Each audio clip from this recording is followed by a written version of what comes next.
여러분 한 주간 동안 평안하셨지요? 하루가 다르게 이 가을의 정취가 깊어갑니다. 가을의 향기가 우리를 유혹하고 있습니다. 밖에 나가고 싶지요? 단풍 구경도 하고 싶고, 어김없이 찾아오는 이 계절의 변화를 보면 우리 하나님의 놀라운 이 창조 솜씨가 얼마나 놀라운지 정말 감격하고 감사할 따름입니다. 우리 하나님께 영광의 박수 한번 올려드리시겠습니다.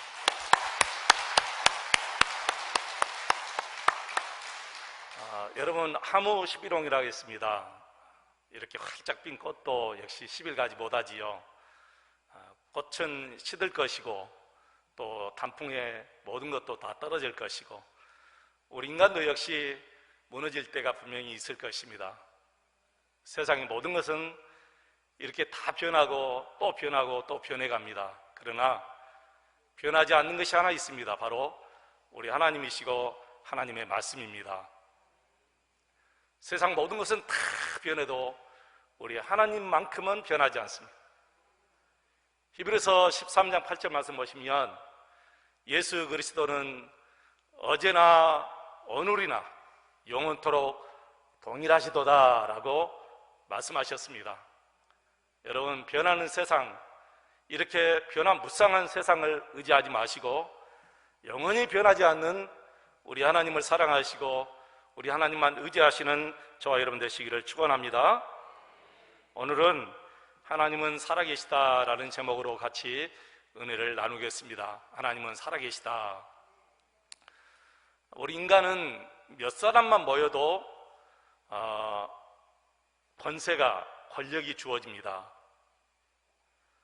사람들이 다 자기 하고 싶은 대로 자기 마음대로 살면은 이 사회가 여러분 어떻게 되겠습니까? 얼마나 혼란스럽고 무질서하게 되겠습니까? 그리고 나라가 무너지죠. 그래서 사람들의 모든 생각과 주장과 여론을 이렇게 한데 모아서 한 사람에게 주는 것이 바로 권력이거든요. 근데 그 권력을 한 사람이 독재하면, 한 사람이 독점하면 결국에는 독재가 되기 때문에 이 한 사람의 권력을 다 나누어요. 그래서 중앙정부에서 지방 분권으로 나누고 또 지방에서도 의회로 나누고 이 모든 것을 다 나눕니다. 권력을 다 나눕니다. 이 정치 원리, 이것을 민주주의라고 그러는데 이 민주주의가 어디서 왔느냐면은 장로 정치에서 왔고 이 장로 정치는 바로 성경에서 나온 것입니다. 그런데 가끔 권력자가 자신에게 주어진 그 권세를 가지고 자신을 위해서 쓴다거나 혹은 자신의 이익을 취하기 위해서 약자에게 큰 피해를 주는 경우가 허다합니다. 권력을 가지고 공평과 정의로운 사회를 만들어가면 얼마나 좋겠습니까마는 대부분의 권력자들은 자기 배를 채우기 위해서 그 권세를 사용할 때가 참 많다는 것입니다. 그래서 다윗이 오늘 그러한 통치자에게 이렇게 외칩니다. 1절과 2절 보십시오. 통치자들아, 너희가 정의를 말해야 하거늘 어찌 잠잠하냐. 인자들아, 여기서 인자는 성경에 몇 번 나오지 않는데 하나님의 사랑받은 자들 말합니다. 하나님께서 사랑하는 자들을 인자라고 그렇게 얘기하는데, 인자들아, 너희가 올바르게 판결해야 하거늘 어찌 잠잠하냐. 아직도 저희가 중심의 악을 행하며 땅에서 너희 손으로 폭력을 달아주는도다. 세상의 통치자들도 그렇고 심지어는 사회 곳곳에서 빛과 소금으로 살아야 할 그리스도인조차 올바르게 살지 못하고 잠잠한다. 그들과 한통속이 되었다. 그렇게 말합니다. 여러분, 왜 권력자들이 악행을 보면서도 잠잠하고 또 사회 곳곳에 그리스도인들이 함께 거기에 휩쓸가죠? 바로 자기 유익을 위해서, 자기 배를 채우기 위해서 그렇다는 거예요. 이 세상의 모든 권력자들은 혹은 우리 그리스도인들은 백성을 바른 길로 인도하는 안내자입니다. 그래서 성경은 우리 그리스도인을 향해서 너희는 세상의 소금이요 빛이라 그렇게 말씀하신 거예요.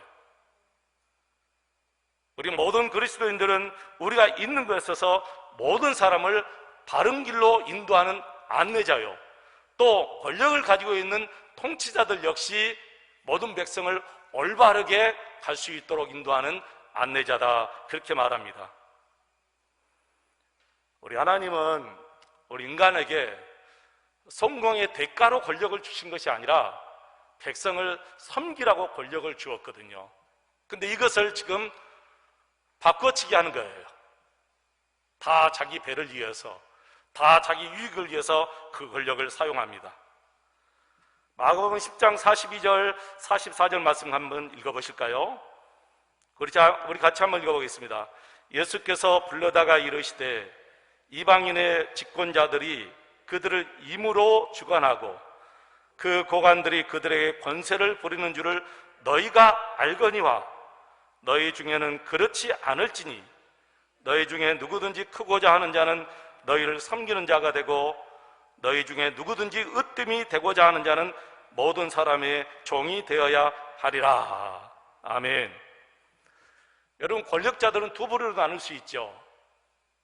한 부류는 섬기기 위해서 권력을 가지고 있는 사람, 백성을 섬기기 위해서 그 권력을 사용하는 사람. 다른 한 부류는 자기 배를 채우고 자기 유익을 위해서 권력을 사용하는 사람입니다. 권력자가 적어도 나는 섬기기 위해서 이 자리에 있다라고 마음을 가진다면 어떻게 백성들의 고통을 못 본 채 하겠습니까? 적어도 고통을 당하는 그 백성들을 도우려고 하지 않겠습니까? 그러나 권력자가 대접받기를 좋아하고 권력을 가지고 사람을 이용하기를 좋아하면 백성들이 그만큼 큰 고통과 혼란에 빠질 수밖에 없지요. 오늘 다윗이 가만히 보니까 세상의 권력자, 심지어는 사회 곳곳에서 빛과 소금으로 살아야 할 그리스도인들조차 이런 공평을 잃어버렸다고 얘기합니다. 그러니까 얼마나 여러분 답답하겠습니까? 솔직히 여러분도 정부를 보면 답답할 때가 있잖아요. 이정자들이 일하는 거 보면 답답할 때가 있지요. 자, 그러면 왜 사람들이 이런 권세의 자리에 서기만 하면, 왜 이렇게 권력을 가지기만 하면 부패하는가? 오늘 3절부터 5절 말씀까지 보시면 이렇게 말합니다. 아기는 어머니 뱃속에서부터 하나님의 말씀과 멀어졌다. 그리고 곁길로 나아가 거짓을 일삼는다. 그렇게 말합니다. 사실 세상의 모든 사람들은 태어날 때부터 지약의 본성을 가지고 태어납니다. 그러므로 인간은 끊임없이 교육을 배워야 되죠. 학교에 가서 또 학원에 가서 계속해서 끊임없이 교육을 받고 그리고 자기 인격을 수양해 나갑니다. 여러분, 그렇다고 사람이 변할까요? 그렇지 않습니다. 이 악한 본성은 세상의 교육으로 그리고 인격을 수양한다고 해서 변하느냐? 그렇지 않다는 거예요. 그래서 하나님을 믿고 하나님을 의지하고 하나님을 경외라는 것은 하나님을 두려워하는 것을 얘기합니다. 하나님을 두려워해야 사람이 변할 수 있다는 거예요. 하나님을 두려워해요. 그러므로 바른 지도자는 언제나 하나님의 말씀 안에 있어야 합니다. 지도자가 말씀을 떠나면 결국에는 타락하게 됩니다. 이것은 한순간입니다. 4절 보십시오. 그들의 독은 뱀의 독 같으며 그들의 기는 기머거리 독사 같으니.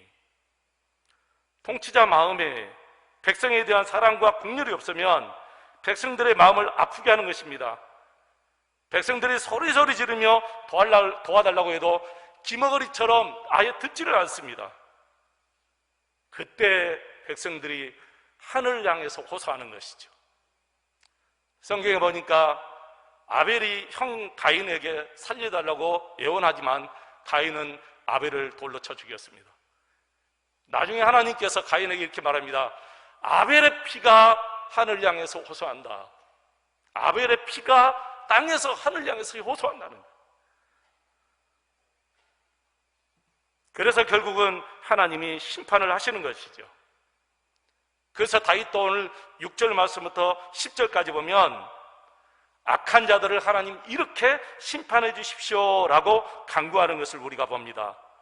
6절에 보면 하나님 저들의 입안에서 부스러뜨려 주십시오 라고 심판해 달라는 기도하죠. 젊은 사자들의 송곳니를 부수어 주십시오.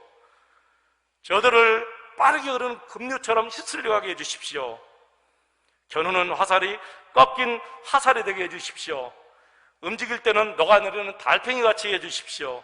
달을 채우지 못한 미숙아가 죽어서 나와서 햇볕을 보지 못하는 자가 되게 해주십시오.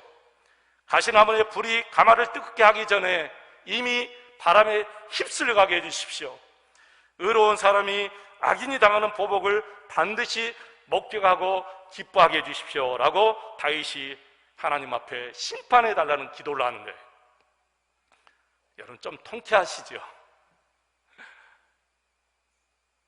우리는 사실 원수들 향해서 기도할 때도 이렇게 기도 안 합니다. 미워하지 않도록 해주십시오. 그러나 다윗은 악한 자들은 이렇게 심판해 달라고 기도해요. 왜 이렇게 기도하느냐? 세 가지 이유가 있어요. 첫째는 하나님은 살아계신다는 확신이 있기 때문에 그런 거예요. 하나님이 살아계시는 것이 확신이 있는 거예요. 두 번째는 우리 하나님은 악한 자가 형통하는 것을 원하지 않는다는 거예요. 여러분 정말 그래요. 우리 하나님은 악한 자가 형통하기를 원하지 않습니다. 세 번째는 하나님은 반드시 심판하신다, 선악간에 심판하신다라는 것을 믿기 때문에 다윗이 이렇게 기도하는 거예요. 그래서 다윗은 낙심하지 않아요. 기도는 하되 낙심하지 않습니다. 세상이 아무리 변하고 주위에 아무리 부정직한 사람이 많고 악한 사람들이 많아도 다윗은 꿋꿋하게 믿음으로 서 있는 거예요. 왜 그렇습니까? 하나님이 살아계시기 때문에, 하나님이 악한 자의 형통을 원하지 않기 때문에, 하나님이 심판하시기 때문에. 이것이 얼마나 큰 축복인지 몰라요. 세상이 아무리 악한 자가 득세해도 다윗만큼은 온전하게 믿음 안에 굳게 서 있을 수 있다는 것이 얼마나 큰 축복이 여러분 능력입니까? 여러분 자녀들을 위해서 무슨 기도하십니까? 하나님 우리 자녀들이 악한 사람들이 득세해도, 악한 사람들을 둘러싸여 있어도 믿음이 흔들리지 않고 정직하게 바로 설 수 있는 그런 마음을 주십시오. 여러분 이런 기도가 성수한 기도죠. 나는 저와 여러분 우리 자녀들이 이런 복을 받기를 간절히 축원합니다. 하나님이 믿어지고 하나님의 심판이 믿어지는 것이 악한 세상에서 사는 유일한 길인 줄로 믿습니다. 욥의 아내는 겹치는 그런 시련 속에서 하나님이 안 믿어져요. 안 믿어지니까 남편 욥에게 하나님을 저주하고 죽어버리라 그렇게 얘기하는 거예요. 안 믿어지니까 그런 얘기하는 거예요.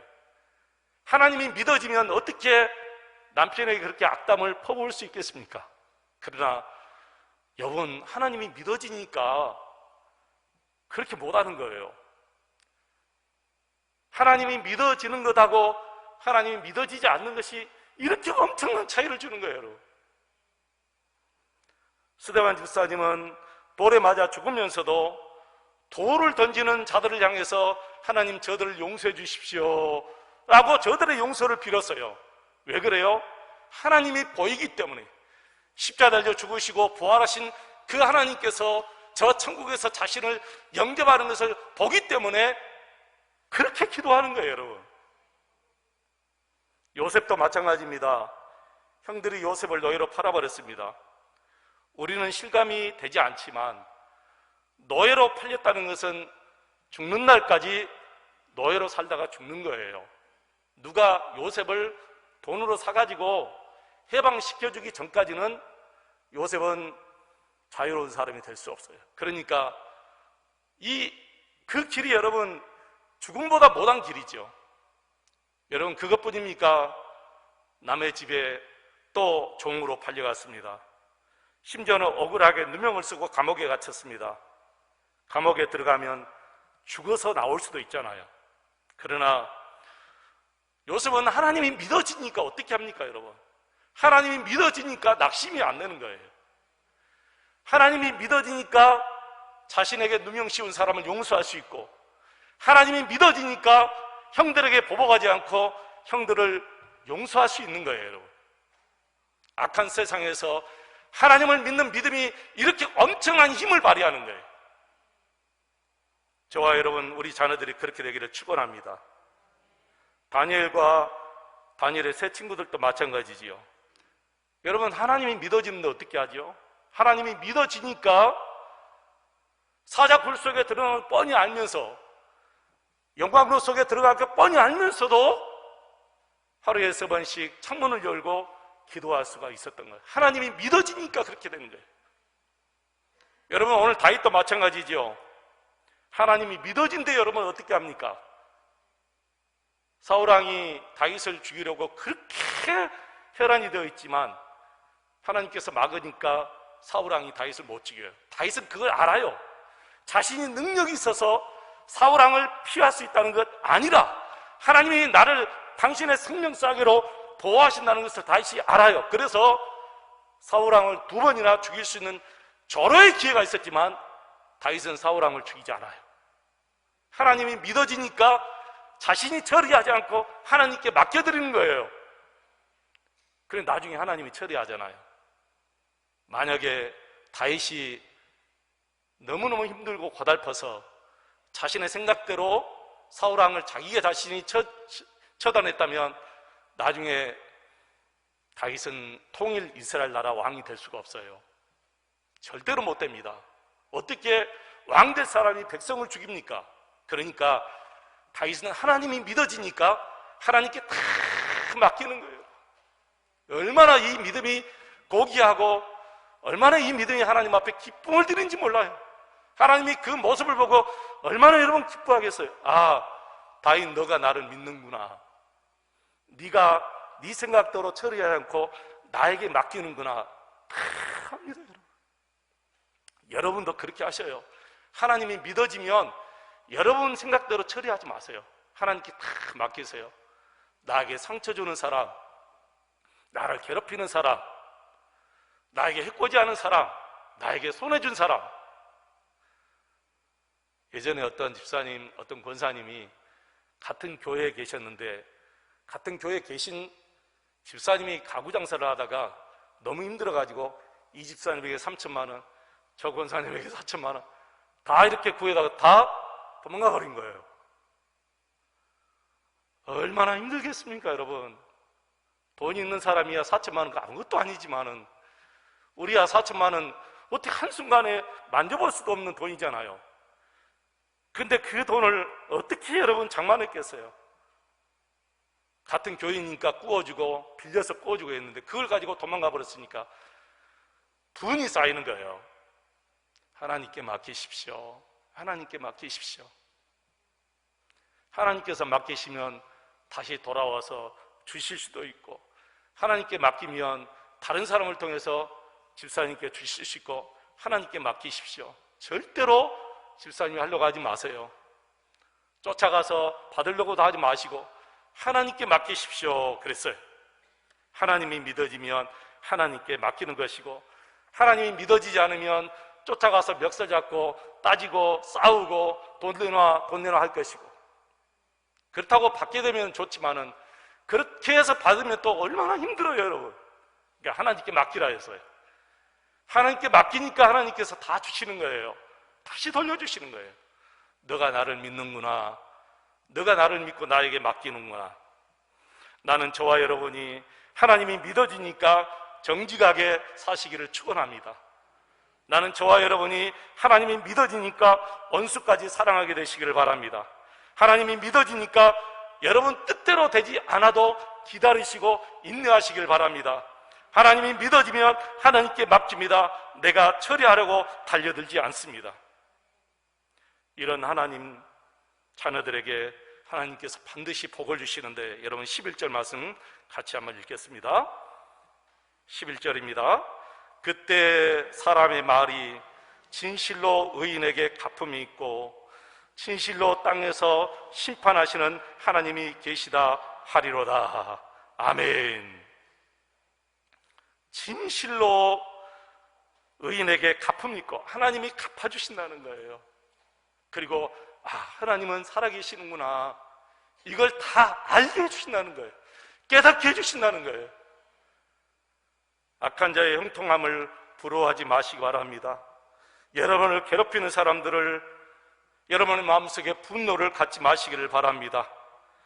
모든 것 다 살아계신 하나님께 맡기면 그 하나님께서 다 처리해 주셨고 여러분의 마음에 평강을 주실 줄로 믿습니다. 문제는 도무지 하나님이 살아 역사하시는지 알 수 없을 때 하나님을 믿고 의의 길로 갈 수 있느냐가 문제입니다. 다윗이 바로 그 사람입니다. 누구나 처음부터 이런 믿음의 용사가 되는 것은 아닙니다.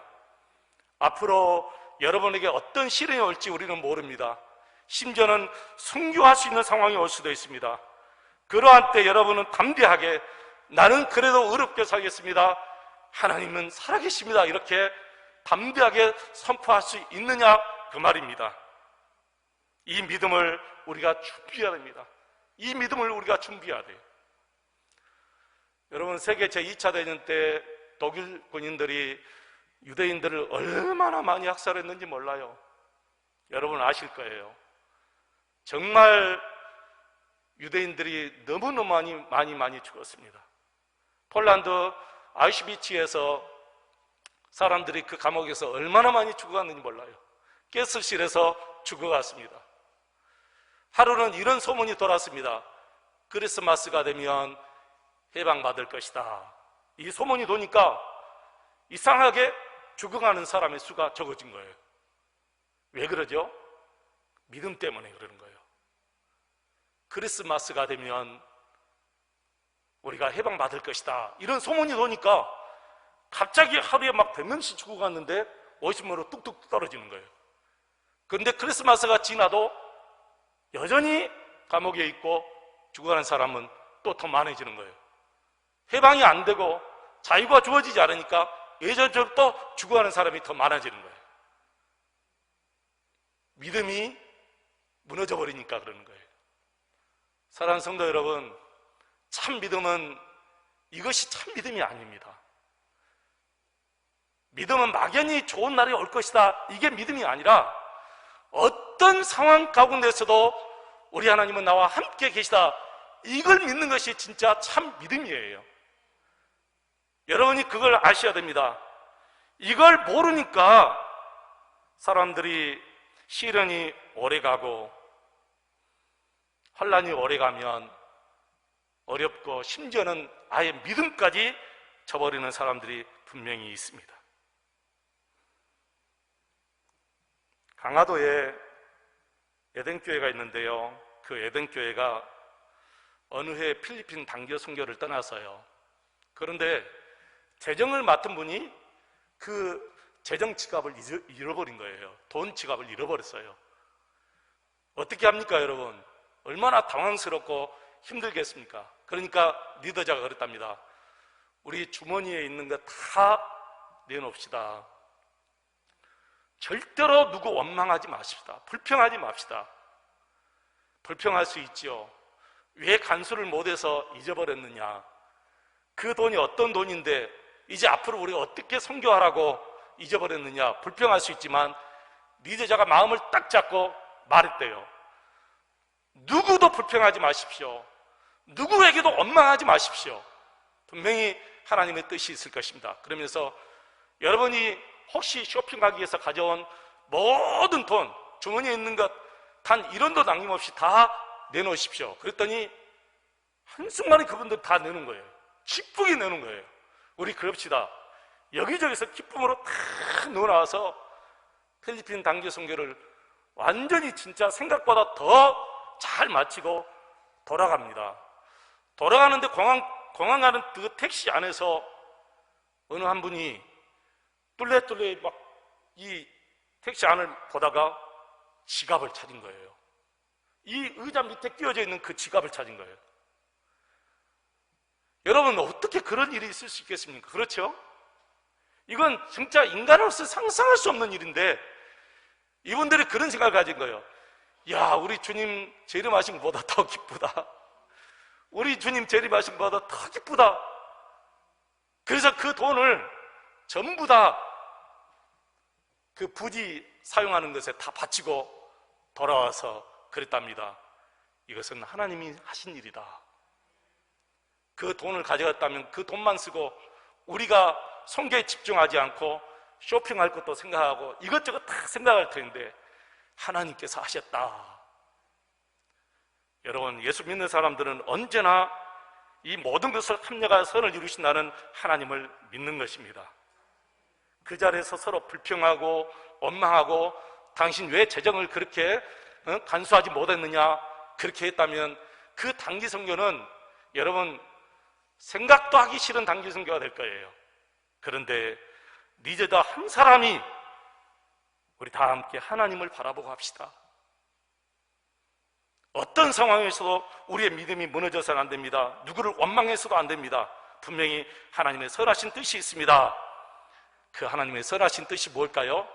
바로 그 재정을 온전히 하나님 앞에 선교사님 학교 부지 세우는데 다 주고 돌아왔다는, 그리고 자기들은 쇼핑할 것도 생각하지 않고 온전히 단기 선교에만 집중해서 선교를 너무너무 아름답게 평생 잊지 못하는 그런 단기 선교를 마치고 돌아왔다는 것입니다.